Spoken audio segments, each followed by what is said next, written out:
With so many folks spending extra time at home, we wanted to talk this morning about first aid and home remedies. This morning we have Jan Daniel with us. She is a family nurse practitioner with Eagle Physicians at Oak Ridge. Good morning. Good morning. Well, we're glad to have you here because not only are we at home, we might have people coming in. Let's talk about that home first aid kit. What are the items that you want to have inside that?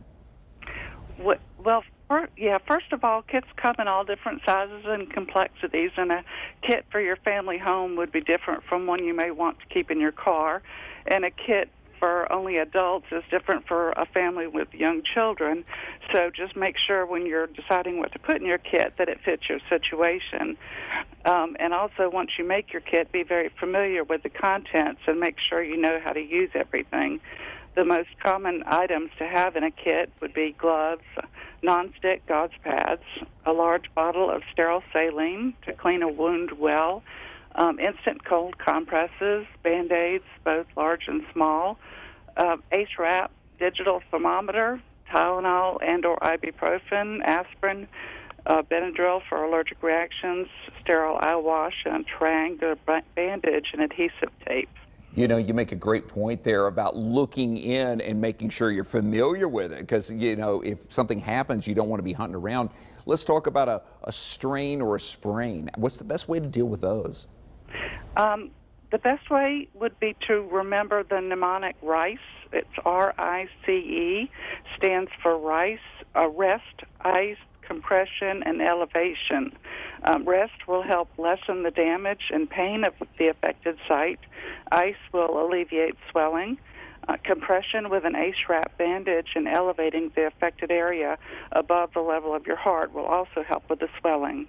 And if it's a sprained ankle and there's a lot of swelling, it's best not to try to walk or bear weight until an x-ray can be done to rule out a fracture. Yeah, that's something that really aches. And as you said, you want to find out if it is something worse. A burn is something that can happen a lot of times with a lot of people cooking or maybe a lot of people coming through the kitchen. What's the best way to treat that? Well, first, if it penetrates all the layers of the skin, or if the skin is leathery or charred or white with black patches, or if it's an infant that received the burn, you would definitely need to call 911.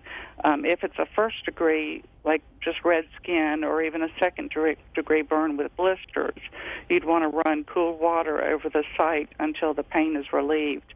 I would not apply any ointments or lotions as it could make the pain worse. Don't try to pop any blisters, as this would increase the chance of infection. The fluid will reabsorb naturally. I'd take Tylenol or ibuprofen for pain, and if it's a fairly severe burn and you're not up to date on a tetanus shot, then you'd want to consider seeing a medical professional.